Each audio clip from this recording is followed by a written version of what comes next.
चलिए गाइज, आज आपको बताया जाएगा चैप्टर 2 कंप्लीट हो चुका है, प्रतिलोम त्रिकोणमितीय फलन क्लास 12th का। आज जो बताया जाएगा मैट्रिक्स इट्स मीन्स आव्यूह के बारे में। तो ये रहता है आपका इंट्रोडक्शन पार्ट। बच्चों, आपको कोई भी प्रॉब्लम होती है तो लाइफ टाइम आपको 9 PM पे 12th का मैथ्स स्टार्ट हो जाता है, आप पूछ सकते हैं, अपना डाउट क्लियर कर सकते हैं। साथ ही साथ 101% गारंटी के साथ बताना चाहेंगे कि वीडियोस जब खत्म हो जाता है तो भी आप कमेंट बॉक्स में कमेंट करके आप रिप्लाई पा सकते हैं। बहुत ही इंटरेस्टिंग फैक्टर रहने वाला है। आज हम पढ़ेंगे आव्यूह के बारे में। आव्यूह को ना पहचानते कैसे हैं, कहाँ कहाँ पे किस कंडीशंस के किस फॉर्म में लिखते हैं। बने रहेंगे। सबसे पहले हम जानेंगे आव्यूह की परिभाषा। उसके पहले बताना चाहेंगे अपनी इस फैमिली को सब्सक्राइब करके ज़्यादा से ज़्यादा शेयर कीजिए, ज़्यादा से ज़्यादा लाइक कीजिए, जिससे ये और भी आगे बढ़े। तो टेलीग्राम पे भी आप हमसे ज्वाइन हो सकते हैं। चलिए जानते हैं आव्यूह होता क्या है। एट फर्स्ट इसकी परिभाषा।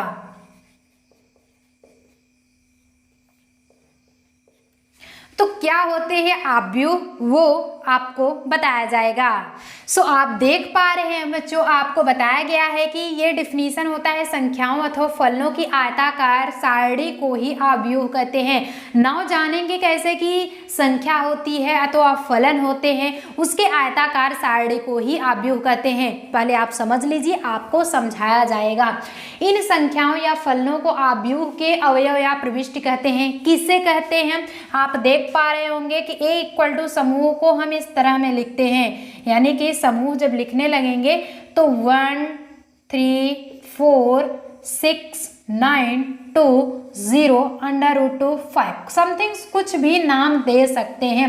एज योर विश, अपने हाथ में निर्भर करता है। और बहुत ही इंटरेस्टिंग लेक्चर होगा, क्योंकि बहुत सारे टीचर्स, बहुत सारे बच्चे इसके पढ़ने पढ़ाने के लिए उत्सुक रहते हैं। आव्यूह है ही ऐसा चैप्टर इजी। देखेंगे कैसे बताया गया है कि संख्याओं अथवा फलनों की आयताकार जो सारणी, यानी कि इस सारणी को आव्यूह कहते हैं, और इस सारणी में उपस्थित जो संख्या है उसे अवयव कहेंगे। अवयव कहिए या फिर प्रविष्टि कहिए। समझ में आ गया। अरे भैया, कोई इंसान है तो वो इंसान का फिगर कहा जा रहा है, और उसमें इंसान में उपस्थित उनके गुण दुर्गुण जो कुछ हैं वो उनके इंटरनली प्रोसेस है। सेम वही प्रोसेस ये सारणी जो होगी आव्यूह होगा, एंड सारणी में उपस्थित जो संख्या है या फिर फलन है वो हमारे अवयव कहलाएंगे। बने रहेंगे। नाउ इंटरेस्टिंग फैक्ट्स ऐसे आपको और भी आगे बताया जाएगा। अभी कहीं जाना नहीं है, आपको इसके मेन फैक्ट यानी मुख्य बिंदु पे ध्यान देना है। होता क्या है, लेकिन उसके पहले थोड़ा सा ये कंडीशन आपको बताएंगे। अगर इसमें स्तंभ और पंक्ति की बात किया जाए तो आप कैसे जानेंगे कि इसमें कितने स्तंभ यानी कितने कॉलम हैं और कितने पंक्ति, इट्स मीन्स कितने रो हैं। पढ़े होंगे आप, अगर कंप्यूटर में आप अगर एक्सेल पढ़े होंगे तो बढ़िया ढंग से आपको कॉलम एंड रो की काउंटिंग आ गई होगी। नहीं भी आई है तो चलिए हम यहाँ पे बता देते हैं। आपकी ये जो प्रोसेस है, खड़ी खड़ी ऊर्ध्वाधर हमारी कॉलम यानी कि स्तंभ, एंड जो क्षैतिज रेखाएं पड़ी हुई हैं जैसे 1 6 0, तो ये हमारी क्षैतिज रेखाएं हैं जो कि आपकी रो कहलाएंगे। माने R1 ये हो गया, ये R2 होगा एंड ये R3 होगा। लेकिन यहीं पे जो खड़ी खड़ी रेखाएं कॉलम होंगे C1 C2 एंड C3। समझ में आ गया फैक्ट। अगर इसे निकालते हैं तो कैसे निकालेंगे, किस फॉर्म में रखते हैं आव्यूह को, ना वो बताया जाएगा आपको मुख्य बिंदु में। बहुत ही इंटरेस्टिंग होगा कि मुख्य बिंदु में कि यम पंक्तियों तथा n स्तंभों वाले, यम पंक्तियों ध्यान रखिएगा, आपका सबसे पहले पंक्ति बताया गया है।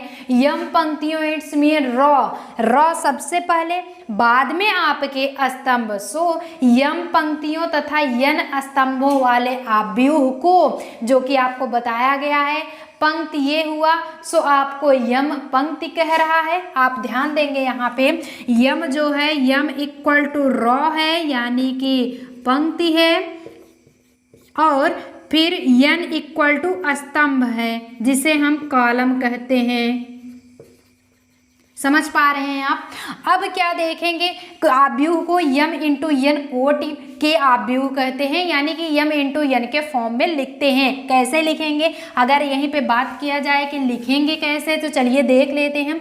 इसमें अवयव कैसे निकालेंगे और आव्यूह कैसे निकालेंगे, यही तो बात हुआ था ना कि आव्यूह जो होता है सारणी को कहते हैं, उसमें उपस्थित संख्या जो सदस्य होते हैं उसे हम यानी कि फलन को अवयव कहते हैं। तो निकालेंगे कैसे, ये फार्मूला होता है कि यम इंटू यन, आप निकाल पा रहे हो, यम इंटू यन दिखाया गया है, यम इंटू यन, यम कितना है यानी कि कितने हैं 1 2 3 है, तो 3 इंटू आप कर देंगे, कॉलम भी आपका 3 है, तो अवयव कितने होंगे, ये तो आपके हो गए आव्यूह। आप लिख सकते हैं कि ये आव्यूह की संख्या दिया जा रहा है, और यहीं पे अगर अवयव पूछ लेता है तो अवयव आपके 3 इंटू 3 9, गिन लीजिए जाए 1 2 3 4 5 6 7 8 9, तो ट्रिकी रहा कि नहीं रहा, समझ पा रहे हैं आप।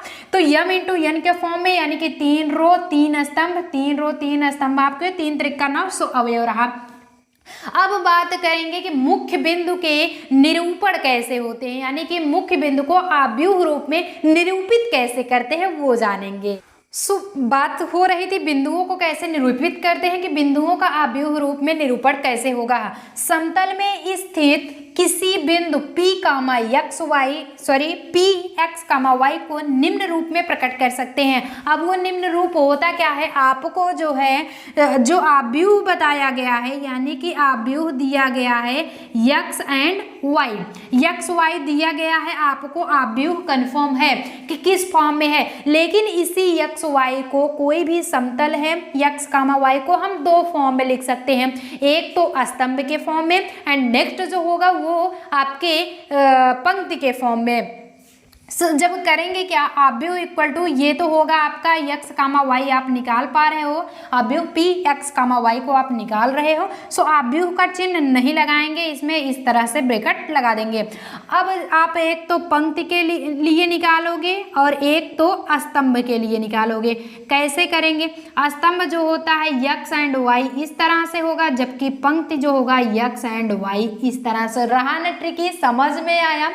तो बिंदु निकाल तो रहे हैं, इसके अवयव भी निकाल रहे हैं इसी को, लेकिन दो फैक्ट में लिख सकते हैं, एक स्तंभ के फॉर्म में, एक आपके पंक्ति के फॉर्म में। सो ऐसे ही इंटरेस्टिंग फैक्ट, ऐसे इंटरेस्टिंग वीडियो सब कुछ आपको ऑलरेडी प्रोवाइड कराया जाएगा इसी यूनियन क्लासेस चैनल पे। सो बने रहेंगे ना, notification update time to time आपको मिलता रहेगा अगर सब्सक्राइब किए रहेंगे चैनल तो। सो चलिए मिलते हैं नेक्स्ट सेशंस में, आपको एक्सरसाइज बताया जाएगा 3.1 के बारे में चर्चा होगी। सो उसमें दो पार्ट होंगे, फर्स्ट सेकंड थर्ड, ऐसे से जो भी क्वेश्चन जितने लेवल के होंगे वैसे बारी बारी से आपको सॉल्व कराए जाएंगे, लेकिन जरूरत है सिर्फ आपके साथ का। सो आप अगर साथ दिए रहेंगे, चैनल को सब्सक्राइब, अपने इस परिवार को बढ़ाएंगे, तो एक दिन ये मिलियनों में जाएगा। चलिए फटाफट से नोट डाउन कर लेते हैं। पीडीएफ नोट्स जो होगा वो प्रीवियस तो आपको डिस्क्रिप्शन बॉक्स में मिल जाएगा बच्चों, लेकिन जो ये चैप्टर चल रहा है ये कंप्लीट होने के बाद ही मिलेगा। तब तक के लिए बेस्ट ऑफ लक।